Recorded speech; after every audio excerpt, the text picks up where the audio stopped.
안녕하세요. 환갑을 바라보고 있는 노인네입니다.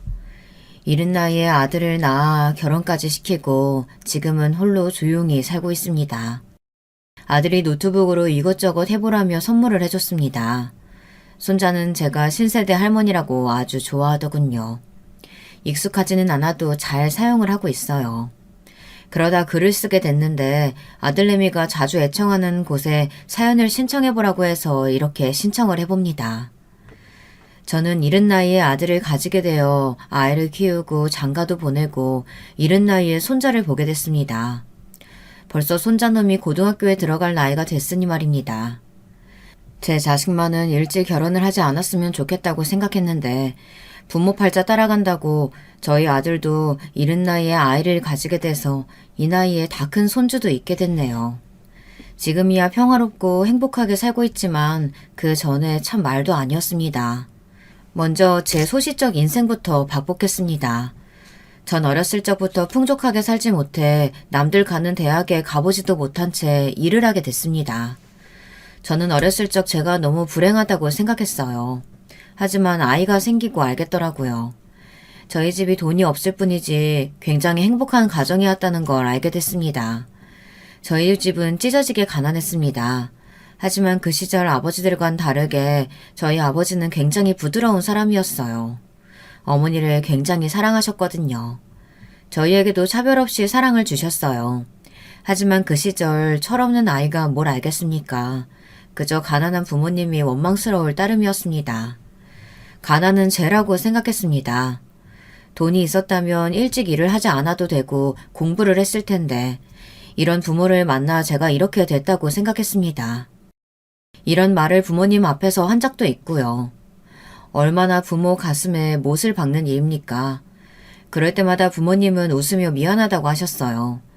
그 웃음이 눈물을 흘릴 수 없어 어쩔 수 없이 웃는 것일 텐데 그때는 제 속도 모르고 그저 사람 속 편하게 웃고 있는 부모님께 또 뭐라고 했습니다. 두 분 다 돌아가시고 후회를 참 많이 했습니다. 물론 아이가 생기고 난 뒤부턴 못해준 효도를 하려고 노력했지만 정신을 차렸을 땐 쇠약해지셨었고 가끔은 제가 한 말도 잊으시더라고요. 부모님이 정정하실 때 말씀을 드렸어야 했는데 제가 한 일을 잊고 죄송하다는 말 한 번을 안 했으니 어찌나 가슴이 찢어지던지 두 분을 생각하면 아직도 가슴이 먹먹해지네요. 이렇게 가난한 집에서 태어났다 보니 젊었을 적에는 돈 많은 사람을 보면 닮고 싶고 멋있다는 생각을 했습니다. 그래서 그런가 제가 일찍 일을 했다고 했지 않습니까? 거기서 저희 집 양반을 만났습니다. 제 남편은 꽤나 사는 집안이었고 저희를 관리하는 사람이었습니다. 그때 제 남편이 저를 꼬시는데 저는 그때 눈에 뵈는 게 없었어요. 그냥 난자답고 돈도 꽤 있어 보이는 사람이 제가 좋다고 하니 그 어린 나이에 뭘 합니까? 그렇지 않나요? 그 꼬임에 넘어가 저는 남편을 만나게 됐고 덜컥 아이를 갖게 됐습니다. 그런데 이 양반이 처음에는 당황하더니 못 본 척 하는 게 아니겠습니까? 그렇게 저를 좋다고 쫓아다녔는데 애가 생겼다고 하니 도망가는 건 정말 몹쓸 놈 아닌가요? 하지만 그땐 마음이 여려 어디 가서 말도 못했습니다. 남편도 가끔 몸이 어떻냐고 물어보지 뭐 따로 말이 없었습니다. 어찌해야 할지 몰랐어요. 배는 불러가지 남편에게 말을 해도 잠시만 기다려보라고 하지. 그러다 같이 일하는 언니가 알게 됐습니다.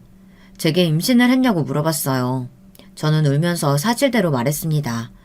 그러자 주변에 있던 언니들이 화를 내며 남편에게 달려갔고 무슨 말을 했는지는 모르겠지만 그날 바로 남편이 시부모님께 인사드리자고 하는 겁니다.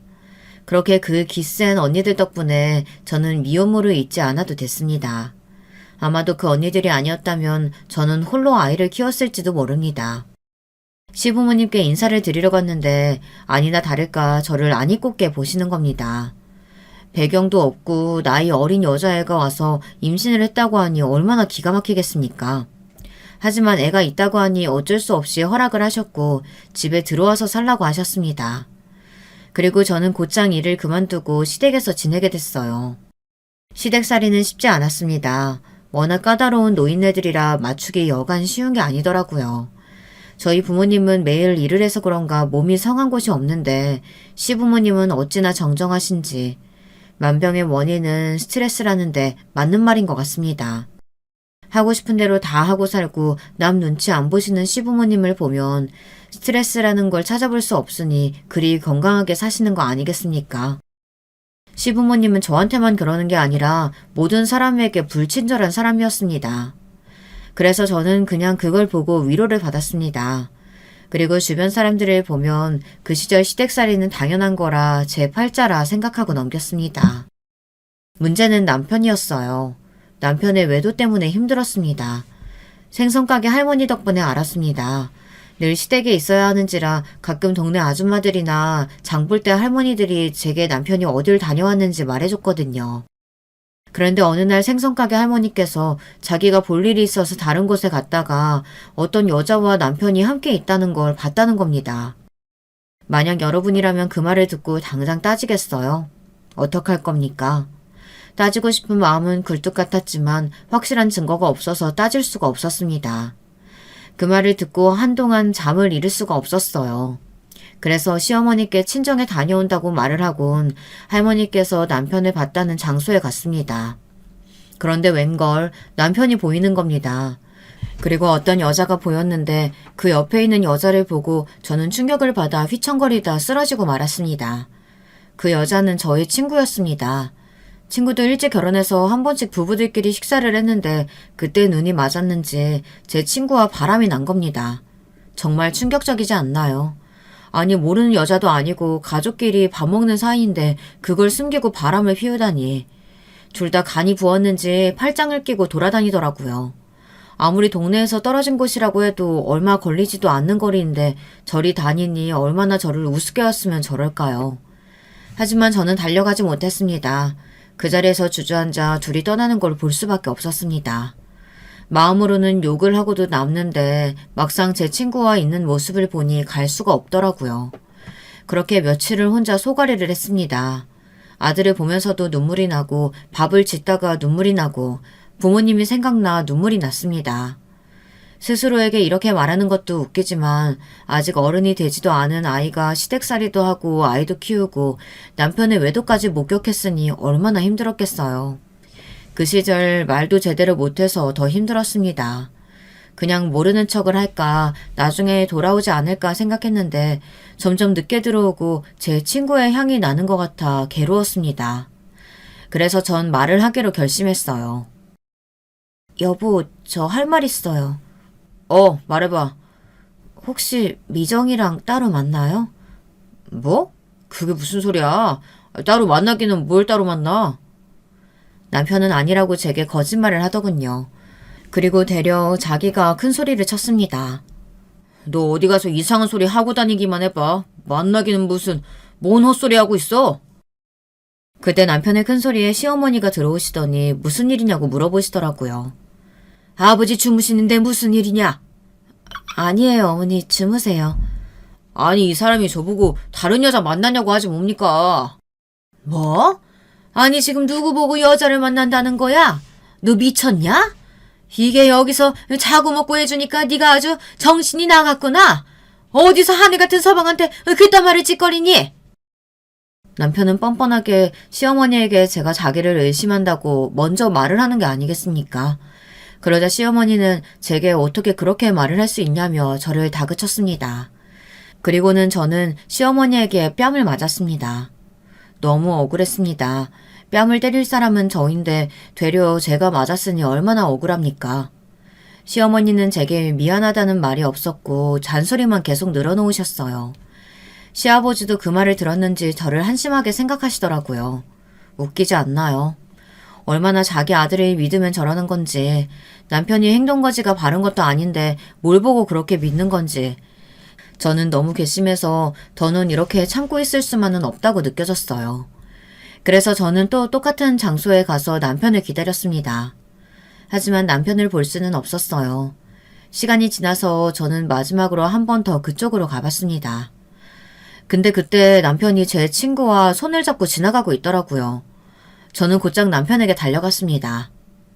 헛소리? 안 맞나? 아니, 그게... 남편과 친구는 사색이 되어 저를 쳐다봤고 친구는 제게 미안하다고 하고 도망쳤습니다. 저는 그날 이후 너무 화가 나고 억울해서 참고 참았던 제 성격을 터뜨리고 도망치는 친구를 붙잡아서 한 대 때렸습니다. 그리고 제 남편에게 가서도 2대를 때렸어요. 친구 남편에게도 이야기를 할까 말까 고민을 하다가 모르는 게 약일 거라는 생각에 혼자만 알고 있기로 했습니다. 한 번만 더 걸리면 너희 남편한테도 다 말할 거야. 그러니까 더는 만나지 마. 친구 남편에게도 말을 하겠다고 하자 친구와 남편은 만나지 않는 것 같더라고요. 하지만 그 후에 들어보니 제 친구는 이혼을 당했다고 했습니다.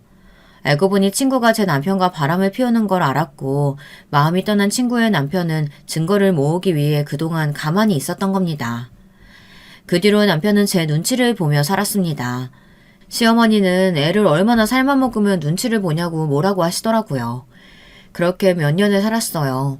그 와중에 아들은 자라서 고등학생이 되었고 남편은 일을 그만두고 시부모님이 가지고 있던 건물을 물려받아 관리를 하고 편하게 살고 있었어요.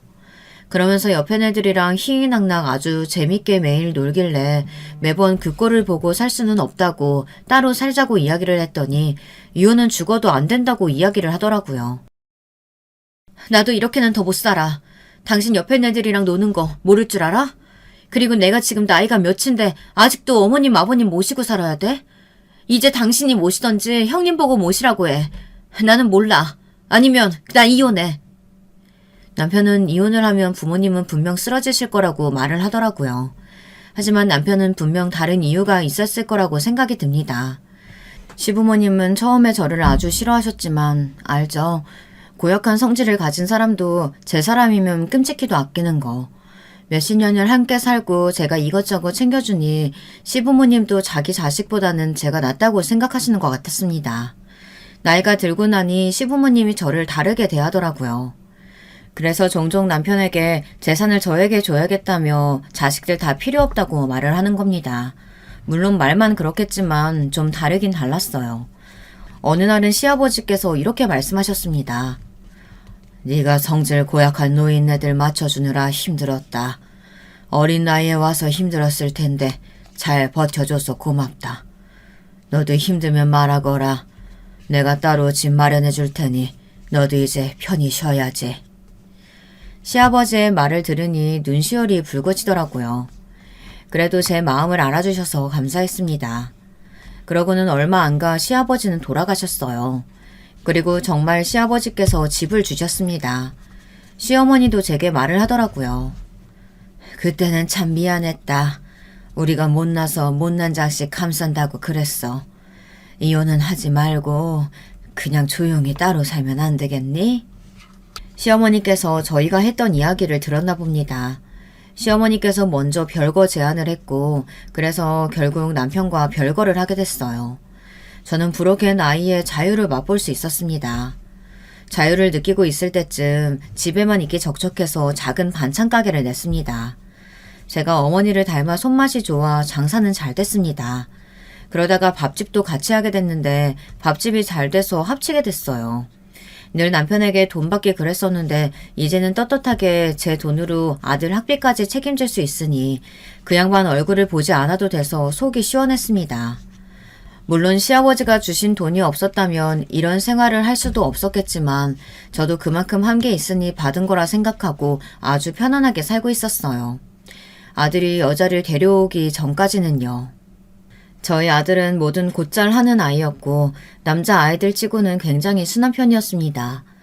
뛰어노는 것보단 책을 보는 걸 좋아했고 제 말은 정말 잘 들었어요. 운동을 못하는 게 아쉽기는 하지만 그래도 체격은 남편을 닮아 꽤 좋은 편이라 다행이었어요. 생긴 건 저를 닮아 꽤나 생겼고요. 이건 제 자식이라서 그런 게 아니라 주변에서 다 하는 말입니다. 절대 제 자랑이 아닙니다. 그런 제 자랑스러운 아들이 여자를 데려왔습니다. 임신을 했다지 뭡니까. 그 말을 듣고 시부모님이 얼마나 뒷목을 잡았을까 생각이 들더라고요. 한 번도 속을 썩인 적이 없는 아들이 이런 대형 사고를 치니 할 말이 없었습니다. 심지어 아들은 공부를 한다고 군대도 다녀오지 않았습니다. 그렇다고 아이를 가진 사람은 내칠 수도 없는 노릇이고 어쩔 수 없이 허락을 했습니다. 그래도 며느리가 될 아이는 참 싹싹하더군요. 그런데 나이를 듣고 또 놀랬습니다. 당연히 또래나 어릴 거라고 생각했는데 30이라는 겁니다. 일은 하고 있다고 해서 한시름 났습니다. 하지만 어린 아들을 꼬셨다는 생각에 저도 모르게 괘씸하다는 생각이 들더라고요. 부모가 되니 어쩔 수 없나 봅니다.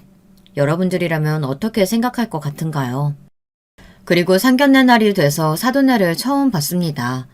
그런데 아니 글쎄 사부인은 좀 이상한 말을 하는 겁니다.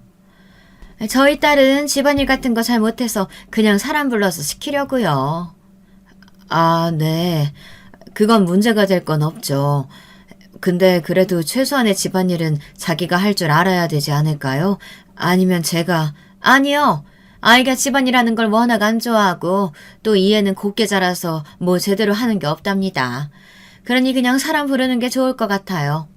그리고 사돈이 오시는 건 애들이 불편할 것 같은데요. 물론 불편해하는 건 알지만 그래도 자식집인데 한 번쯤은 갈 수 있지 않을까요? 그리고 집안일을 아예 못한다고 처음부터 선을 그어버리니 기가 막혔습니다. 배울 생각을 하지도 않고 못한다고 하니 제가 뭐라고 합니까? 아이가 있으니 뭐라고 할 수도 없고 저는 그냥 알겠다고만 했습니다. 그리고 돈은 사돈 내서 다 낸다고 하니 저는 뭐라고 할 수도 없었어요. 그리고 제가 좀 어려 보이는 게 있다 보니 저를 좀 무시하는 것 같더라고요. 남편도 오지 않았으니 저를 무시하는 겁니다. 딱 보니 사부인의 성격이 보였습니다. 제가 여기서 집에 오지 않겠다 하면 지는 것 같아 말했습니다. 그래도 애들이 바쁘니 한 번씩 제가 가서 좀 도와주겠습니다. 자주는 아니더라도 가끔은 괜찮잖아요. 그제서야 더는 말이 없더라고요. 그리고는 저희 아들 군대 이야기가 나왔습니다. 한서방이 군대 가 있는 동안 저희 딸아이 저희 집에 있으려고요. 네, 그렇게 하세요. 사부인의 말은 굉장히 날카로웠습니다. 누가 보면 저랑 싸우고 싶어서 안달난 사람처럼 톡톡 쏘는 말투로 이야기를 하더라고요. 이해가 가지 않았습니다. 그래서 저도 모르게 말투도 굉장히 톡 쏘게 말을 하더라고요. 저는 신경을 쓰고 싶지 않았습니다. 그냥 알아서 잘 살겠지 하는 생각으로 이제는 제 손에서 떠나 알아서 해야 한다고 생각했어요. 그런데 그때 사돈어른도 참 이상한 이야기를 하지 뭡니까? 그 건물이 있다고 들었는데 어떤 건물일까요? 그건 그냥 작은 빌딩 몇 개 있습니다. 근데 저희 집 양반이 관리하고 있어서 저는 잘 몰라요. 갑자기 건물 이야기가 나오니 이상했습니다. 저는 아들을 바라보니 아들이 제 눈을 피하더군요. 며느라가는 아무 생각이 없는지 밥을 아주 맛있게 먹고 있었습니다. 속이 보이지만 먼저 묻지는 않았어요. 그 이후로는 말이 없어 저도 조용히 있었습니다. 사돈네와 뭐 볼 일도 많이 없고 괜히 사이 안 좋게 있을 필요는 없으니 그냥 지나갔습니다. 아들은 군대를 가고 저는 첫 손주를 보게 됐습니다. 어찌나 예쁘던지 어릴 적 아들과 똑 닮았더라고요. 하지만 사돈네에 있어서 손자를 볼 수 있는 시간은 많지 않았습니다. 보고 싶으면 며느리에게 전화를 해 부탁을 해야 했습니다. 아들이 있었다면 저희 집에 와서 가끔 밥도 먹고 손자도 봤을 텐데 며느리 혼자서는 오지 않더라고요. 처음에는 그래도 저도 기다렸는데 한 달 넘도록 오지 않더라고요. 참다 아들에게 이야기를 하니 그제서야 며느리에게 전화가 와서는 집에 가겠다고 말을 하지 뭡니까. 말을 안 해도 와야 하는 거 아닌가요? 아들이 제대하기만을 기다렸습니다. 아들이 제대를 하고 둘이 살 집을 제가 구해줬습니다. 아들이 처음에는 괜찮다고 작은 집 구해서 살면 된다고 거절을 하는데 그 모습도 괜히 찡해서 좋은 집으로 구해줬습니다. 제가 가난하게 자라서 그런가 아들만큼은 좋은 집에서 지냈으면 좋겠다는 생각이 들었거든요. 그 후 아들은 졸업을 하고 좋은 회사로 취직을 하게 되었습니다. 그리고 얼마 뒤 남편에게 전화가 왔습니다. 시어머니가 몸이 많이 안 좋으시다고 얼마 못 갈 것 같다고 말을 하더라고요. 그리고는 다시 합치면 안 되겠냐고 말을 하는 겁니다. 솔직하게 말을 하더라고요. 당신이 없으니 뭐 할 수 있는 게 없어. 그리고 나도 혼자 사는 것도 지치고. 잘못했네. 이렇게 혼자 갈까봐 무서워. 다시는 그런 행동 하지 않을 거니까 걱정 말고 다시 합치자고. 저는 곧 죽어도 안 된다고 했어요. 누굴 믿으라는 건지 애초부터 그럼 잘하던가 이제 와서 합치자고 하니 어처구니가 없지 않습니까? 합칠 이유가 없지 않나요?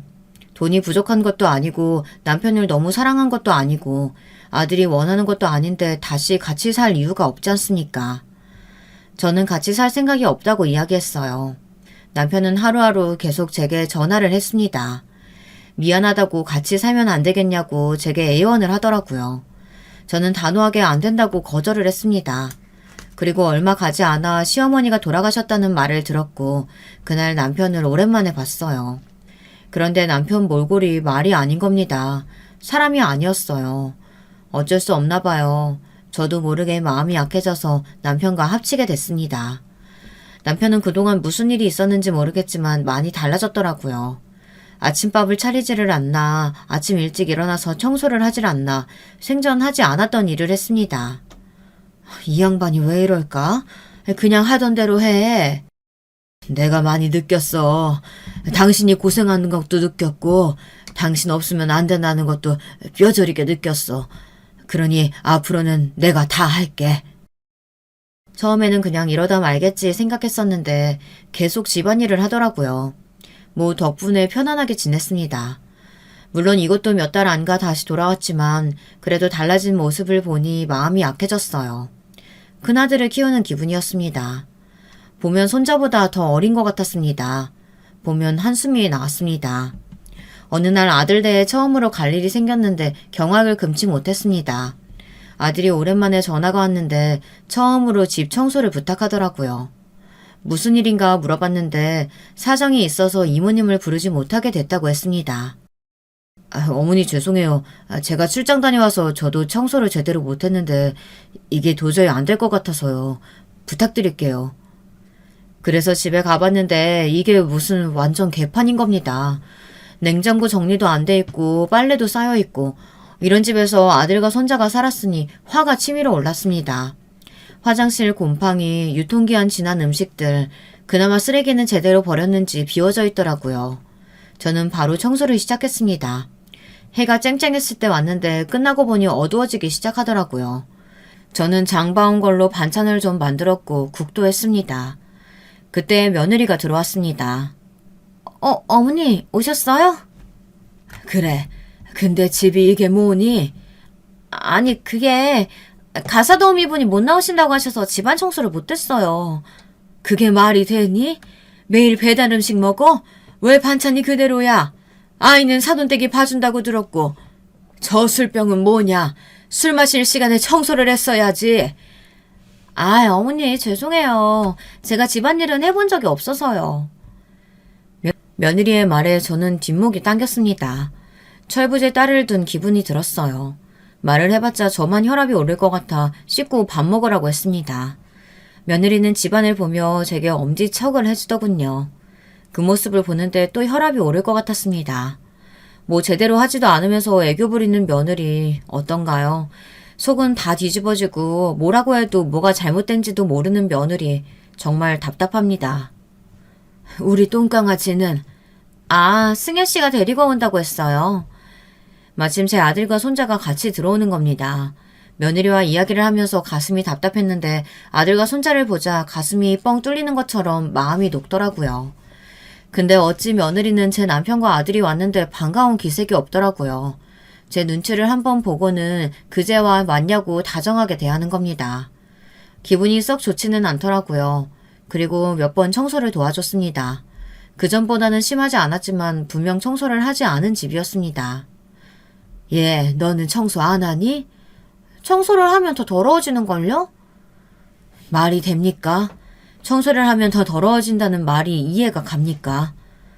아니 그리고 가사도우미 부른다면서 왜 이렇게 더러워? 이모님이 휴가를 가셔서요. 며느리가 무언가 말하지 않고 있다는 걸 느꼈습니다. 그날 저는 아들에게 저녁을 같이 먹자고 불렀습니다. 할 말이 있으니 혼자 오렴. 그날 아들과 이야기를 하면서 모든 사실을 알게 됐습니다. 사돈네 사업이 망해서 더는 돈을 줄 수 없는 상황이라고 말했습니다. 그래서 가사 도우미를 구할 수 없는 상황이 되었고 그 결과 집이 저렇게 개판이 되었다고 말했습니다. 처음에는 아내가 장모님께 부탁을 드렸는데 그게 장모님도 살림을 해본 적이 없다고 하시더라고요. 그래서 아내 보고 알아서 하라고 했는데 혼자 할 줄 아는 게 없더라고요. 그래서 결국 어머니를 불렀어요. 어쩐지 이상했습니다. 집에 오는 건 좀 그렇다고 말했었는데 막상 오니 별말 없이 지내서 그냥 말만 세게 했나 보다 생각했는데 망하니 말이 없었던 겁니다. 얼마나 곱게 자랐으면 둘 다 집안일을 해본 적이 없을까요? 집안이 다 망해서 다행이라는 생각을 했습니다. 망하지 않았더라면 저희 집을 욕할 게 분명했기 때문이죠. 그날 이후 저는 집에 찾아가 며느리를 가르쳤습니다. 확실히 처음 해본 사람 같더라고요. 그 나이 먹고 집안일을 해보지 않은 사람은 처음이라 속이 터졌지만 천천히 알려줬습니다. 반찬이야 제가 가져다 주면 되니까 청소라도 제대로 하라고 알려줬어요. 아들에게도 청소 틈틈이 하라고 일러뒀고요. 그 덕분인지 집은 좀 깨끗해졌습니다. 그렇게 시간이 지나 남편과도 그럭저럭 지내고 있고 장사도 잘 되고 있고 아들네도 잘 사는 것 같아 마음 편히 살고 있었습니다. 사돈네는 좀 어려운지 더는 손자를 봐줄 수 없다고 해서 제가 대신 봐줬고요. 저는 오히려 손자와 있을 시간이 많아져서 좋았습니다. 그렇게 시간은 지나 어느덧 손주놈이 학교에 갈 날이 왔더라고요. 그 사이 며느리가 갑자기 일을 그만두겠다고 했습니다. 그리고 집안일을 하기 시작했어요. 제게 요리도 배워 조금씩 늘기 시작했고요. 평화로운 나날이 계속되었지만 제 아들은 일이 힘든지 하루하루 상태가 좋지는 않더라고요. 무슨 일이 있냐고 물어봐도 묵묵부답이었습니다. 어느 날 밤 늦게 손자가 전화가 온 겁니다. 할머니, 나 할머니 집에서 자도 돼? 무슨 일이 있어? 엄마 아빠가 좀 싸워. 할머니 집 가도 돼? 얼마나 심하게 싸우면 아이가 전화가 와서 집에 가도 되냐고 물어보는 겁니다. 저는 빨리 집에 오라고 말했습니다. 아이 말을 들어보니 요 근래 자주 다툼이 있었다고 했습니다. 오늘은 유독 심해서 어쩔 수 없이 저한테 전화를 했다고 했어요. 아들이 요즘 힘들어 보였는데 거기에 관련되어 있다고 생각을 했지만 도저히 무슨 이유 때문인지 모르겠더라고요. 혹시 며느리가 회사를 그만둔 것 때문인지 아니면 손자 때문인지 돈 때문인지 5만 가지 생각을 하게 되더라고요. 그래서 저는 아들을 불렀습니다. 너 요즘에 뭐 문제 있니? 얼마나 싸웠으면 애가 우리 집을 찾아와? 죄송해요, 어머니. 다 해결됐어요. 혹시 돈 때문에 그래? 아니면 뭐 다른 문제 있어? 아니에요. 그냥 서로 좀 서운한 일이 있어서 그랬어요. 그 말을 하면서도 아들의 표정은 좋지 못했어요. 하지만 더는 물어보면 안 될 것 같았습니다. 아들이 속상해하니 부모 입장에서 며느리가 많이 밉더라고요. 분명 저희 아들 문제는 아닐 거라는 생각에 며느리에게 화살이 갈 수밖에 없었습니다. 생사람 잡는 게 아닌가 싶지만 제 아들이 잘 못했을 거라는 생각은 들지 않았거든요. 그래서 하루는 며느리에게 물어봤습니다. 요즘 너희들 무슨 일 있니? 네? 아니요. 저번에 저희가 좀 심하게 싸웠죠? 죄송해요, 어머니. 조심해라. 아이들 생각보다 잘 들어. 아이 앞에서 싸우는 건 자제하거라. 네, 어머니. 그리고는 뭐가 문제가 있나 물어봤는데 아무 말도 하지 않았습니다. 하지만 역시나 제 직감이 맞았어요. 끔찍한 일이 벌어지고 말았습니다. 그 광경을 보고 소스라치게 놀랄 수밖에 없었어요. 제가 뭘 보고 있나 의심이 들었어요. 평소와 같이 반찬을 주러 가게에 들렀다가 아들 집으로 갔습니다. 그런데 현관에 들어서니 남사스러운 소리가 들리는 겁니다. 순간 놀란 문을 쾅 닫을 뻔했지만 놀랄 수도 있으니 조용히 나왔습니다. 하지만 좀 이상했어요. 분명 아들은 회사일 텐데 이 소리는 뭘까 생각했어요. 분명히 출근했을 거라 생각했지만 아닐 수도 있으니 떨리는 마음으로 아들에게 전화를 했습니다. 네, 어머니. 아들은 아무렇지도 않게 전화를 받더라고요. 집으로 가려는데 애미는 집에 있나? 네, 있을걸요? 오늘 어디 간다는 소리는 못 들어서요. 그 순간 머리를 한 대 맞은 듯 어지러웠습니다. 그럼 그 소리는 뭐였는지. 그래, 회사고? 그럼요. 어머니, 늘 감사해요. 반찬 잘 먹을게요. 저는 아들에게 무슨 말을 해야 할지 몰랐습니다. 알겠다고 하고 끊었어요. 집에 다시 들어가 안방으로 갔습니다. 저는 그 장면을 보고 쓰러지게 됐고 순간 며느리의 비명과 남자의 소리가 들렸습니다. 정신을 차리고 저는 소리쳤습니다. 이 망할 년이 지금 뭐 하는 짓이야? 어머니, 그게 아니고요. 제발 들어보세요, 어머니. 제가 이 사람한테 당한 거예요. 뭐? 아니, 그럼 바로 경찰에 신고해야지. 빨리 신고해. 아니, 이게 무슨, 당하긴 뭘 당해. 갑자기 그 남자가 며느리를 때리려고 하는 겁니다. 어머니 도와주세요! 저는 곧장 경찰에 신고를 했습니다. 미쳤어? 이 할망구가 어딜 신고해? 너 미쳤어? 너 좋다고 그럴 땐 언제고? 당해? 이 미친년이! 어떻게 해야 할지 몰랐습니다. 경찰이 빨리 오기만을 기다렸어요. 경찰은 10분 뒤에 왔습니다. 그리고는 며느리와 그 남자를 데리고 경찰서로 갔어요. 며느리는 하염없이 울고 있었어요. 며느리는 너무 억울하다며 울고 그 남자는 며느리를 째려보고 있었습니다. 저는 이 상황이 무슨 상황인가 머릿속으로 정리를 하고 있었습니다. 아무리 생각해봐도 이게 무슨 상황인지 그 당시에는 이해가 가지 않더라고요. 하지만 저렇게 억울하게 울고 있는 며느리를 보자니 정말 당한 것 같기도 하고, 하지만 또 남자의 말을 들어보면 아닌 것 같기도 하고 혼란스러웠습니다. 경찰서에 가서 이야기를 해봤는데 거기서 또 충격적인 이야기를 들었어요. 알고 보니 며느리와 그 남자는 서로 아는 사이였던 겁니다. 예전 직장 동료라고 하는데 이상하지 않나요? 직장 동료가 왜 집으로 왔을까요? 그리고 어쩌다 그런 일이 생겼을까요? 며느리의 말은 이랬습니다. 집에서 청소를 하고 있었는데 그 남자가 연락이 와서 회사 일로 상의할 게 있으니 집에 가겠다고 통보를 받고 집에 들이니 이런 몹쓸 짓을 당했다고 말했습니다. 하지만 그 남자의 말은 달랐습니다.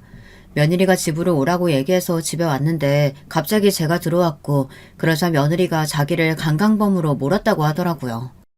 하지만 전 믿지 않았습니다. 그럼 저렇게 순 넘어갈 듯 울 수 없을 거라고 생각했으니까요. 하지만 결국 진실은 밝혀지고 말았습니다. 얼마 지나지 않아 경찰은 갑자기 며느리를 보고 사실을 이야기하라고 하더라고요. 며느리는 당황하며 말했습니다. 무슨 말이요? 제가 당한 거요? 회사에 가서 다 듣고 왔습니다. 왜 그만뒀어요? 네?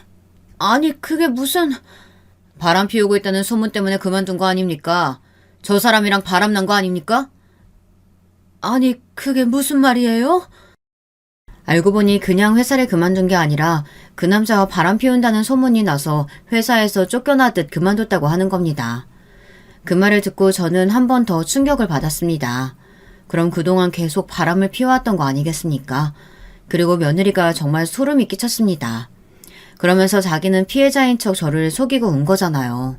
소름 끼치지 않나요? 봐봐요. 제 잘못 아니잖아요. 아니긴 뭐가 아니야. 같이 바람핀 놈도 잘못이 있지. 어머니 그게 아니라... 이 독한 거. 너는 내 앞에서 그런 꼴을 보여주고도 거짓말을 해? 이것이 잘못했다고 빌어도 모자를 파네? 거짓을 고해? 어머니 잘못했어요. 한 번만 봐주세요. 그때 아들이 경찰서로 들어오더라고요. 그리고 아들이 며느리의 뺨을 때렸습니다. 그만두세요. 아들은 눈이 돌아 있었고 그 남자를 향해 주먹을 날렸습니다. 주변에 있던 사람들은 아들을 잡았어요. 하마터면 큰 싸움으로 번질 뻔했어요. 저희 아들은 알고 있었던 것 같았습니다. 저는 순간 가슴이 먹먹했습니다. 숨을 쉴 수가 없었어요. 몸이 저려왔습니다. 점점 의식을 잃어갈 것 같았어요. 아들이 놀라 저에게 달려왔고 경찰도 놀라서 구급차를 불렀습니다. 순간 두려움이 몸을 지배했어요. 다행히 아무런 문제는 없었습니다. 그냥 갑자기 스트레스를 받아 호흡곤란이 온 것 같다고 말했어요. 어머니 괜찮으세요? 미안하다. 어머니가 왜요? 왜 미안해요? 순간 아들이 눈물을 흘리더라고요. 크고 나서는 아들의 눈물을 본 적이 없었는데 그때 아들이 눈물을 흘리더군요. 저는 아들을 꼭 안아줬습니다. 아들은 아이처럼 꺼이꺼이 울었어요. 눈물이 났지만 참았습니다. 저까지 울어버린다면 아들이 힘들어할까봐 저는 괜찮다고 다독여줬습니다. 뒤에 손자도 있었는데 손자는 조용히 저희를 기다려줬습니다. 그 모습이 어찌나 지 아빠를 닮았는지 배려하는 모습이 꼭 자기 아빠와 닮아있더군요. 그래서 언제부터 알았니? 최근에 알았어요. 그럼 그것 때문에 싸웠니? 아들은 아무 말이 없었습니다. 고생했다. 우리 똥강아지는 아니? 아마 알 거예요. 저희가 그렇게 소리치면서 싸웠는데. 그렇게 아들과의 대화가 끝이 나고 셋은 아무런 이야기도 하지 않고 집으로 갔습니다. 그 후 어떻게 됐는지 물어보지도 않았습니다. 아들과 손자는 집으로 돌아가지 않고 제 집에서 잤습니다. 그 다음날 주말이라 저희는 오랜만에 다 같이 밥을 먹었습니다. 그 어떤 말도 할 수 없었어요. 이혼할 거예요. 뭐? 이혼이라니? 남편은 아무것도 모르고 아들이 이혼을 한다고 하니 놀라서 안 된다고 말하더라고요. 당신은 아무것도 모르면 가만히 있어요. 남편은 그제야 아무 말 없이 저희를 지켜보고만 있었습니다. 그 뒤에 남편은 제게 슬쩍 물어보더라고요. 무슨 일 있어? 바람 났어요. 뭐, 누가? 내 새끼가 바람을 피워? 이놈이? 우리 아들이 당신이에요? 며느리요. 그 망할 것이 바람 피웠어. 허허, 이런. 왜요? 막상 아들이 바람 맞으니 마음 아파요? 망할 영감. 남편은 아무 말도 하지 않았습니다. 저도 남편에게 한 소리 할까 했지만 심장이 요동쳐 그만 이야기를 마쳤습니다. 그리고 며칠 뒤 며느리가 저희를 찾아왔어요.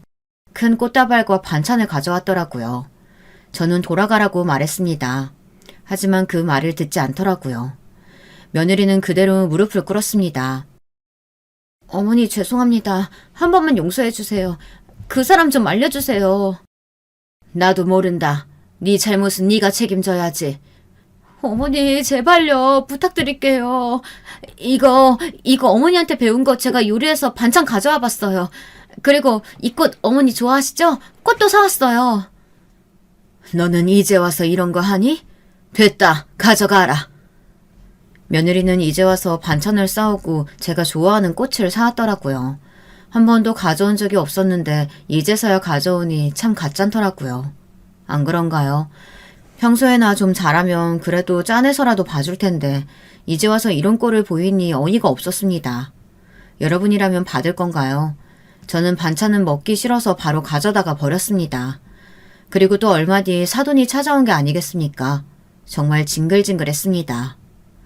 안녕하세요, 사돈. 오랜만이죠? 사부인은 예전에 비해 나긋나긋 눈치를 보며 저를 대했습니다. 딸이나 애미나 똑같이 눈치 보며 기는 게 어찌나 웃기던지. 안녕 못합니다. 가주세요. 그러지 말고 들었어요. 저희 아이가 잘못한 거. 죄송합니다. 네, 안 해요. 그쪽이 잘못한 거. 그럼 가주시죠. 어머니, 그러지 말고 한 번만 들어주세요. 저 앞으로 청소도 매일매일 하고 반찬은 제가 해먹고 장도 제가 다 알아서 보고 남편 밥 매일 챙겨주고 아들 밥도 늘 따뜻한 밥으로 해줄 거예요. 잘못했어요. 당연한 거 아닌가요? 당연한 말을 이제 와서 한다고 하니 어이가 없었습니다. 그건 당연한 거고. 그리고 왜 나한테 이야기하지? 아들한테 잘못했다고 해야지. 아니, 한서방이 절대 안 된다고 말을 하길래요. 사돈을 좀 어떻게 잘 구슬려 보면. 뭘 구슬려요? 지금 나도 화딱지나 죽겠구만. 이 사람이 보자 하니까. 아니, 왜 화를 내요? 저희도 지금 억울해요. 아니, 보니까 한서방이랑 만나기 전부터 그 남자랑 사귀었더만. 그러다 한서방 만나서 임신했고. 엄연히 따지면 한서방이 임신만 안 시켰으면 이럴 일도 없었지. 뭐? 이 노인네가 말 다 했어? 뭐? 노인네? 엄마 그만해. 어머님 죄송합니다. 잘못했어요. 그럼 저희 그만 가보겠습니다. 며느리와 사부인이 나가고는 바로 호흡곤란이 왔습니다. 그 이후로 스트레스를 받으면 호흡이 잘 되지 않더라고요. 조금 진정이 되고 나서 바로 아들에게 전화를 했습니다. 네, 어머니. 그래, 밥은 먹었고? 네, 지금 다 먹고 커피 한잔 하려고요. 무슨 일이세요? 다른 게 아니고 사부인이랑 애미랑 같이 왔다. 내가 궁금한 게 있는데. 네, 말씀하세요. 혹시 너 네 아내랑 바람 피워서 사귀었니? 어머니, 나중에 말씀드릴게요. 아들은 나중에 말하겠다며 전화를 끊었습니다. 도대체 어디서부터 잘못된 걸까요? 그날 아들을 기다리고 있었는데 아들은 회식이 있어서 조금 늦는다고 하더라고요. 피하는 게 아닌가 생각을 했습니다. 정말 바람나서 그런 거면 어쩌지 오만 생각이 다 들었어요. 할머니, 자? 아니, 손자는 저와 이야기를 하고 싶다고 하더라고요. 손자도 힘들었는지 모든 걸 말했습니다. 엄마랑 아빠랑 싸울 때 누구한테 말해야 할지 고민했어. 그런데 할머니가 생각이 나는 거야. 근데 어떻게 얘기를 해? 엄마가 바람난 것 같다고. 할머니, 실은 나 엄마 별로 안 좋아해. 엄마는 어릴 때부터 그랬어. 나보다는 아빠였고 아빠보다는 그 아저씨였어. 실은 나 그 전부터 알았어. 그래서 엄마가 많이 미웠고 용서가 안 돼. 이 어린 것이 그걸 다 안고 왔다는 생각에 눈물이 났습니다. 그때 아들이 들어왔습니다. 어머니, 아들은 술에 취해 들어왔어요. 그리고 아들이 제게 뽀뽀를 하더라고요. 아들의 술 취한 모습도 처음 보고 아들이 제게 뽀뽀를 한 것도 처음이었습니다. 묘하더라고요. 얼마나 힘들었으면 이럴까 생각을 하면서도 덕분에 이런 아들의 모습을 봐서 좋았어요.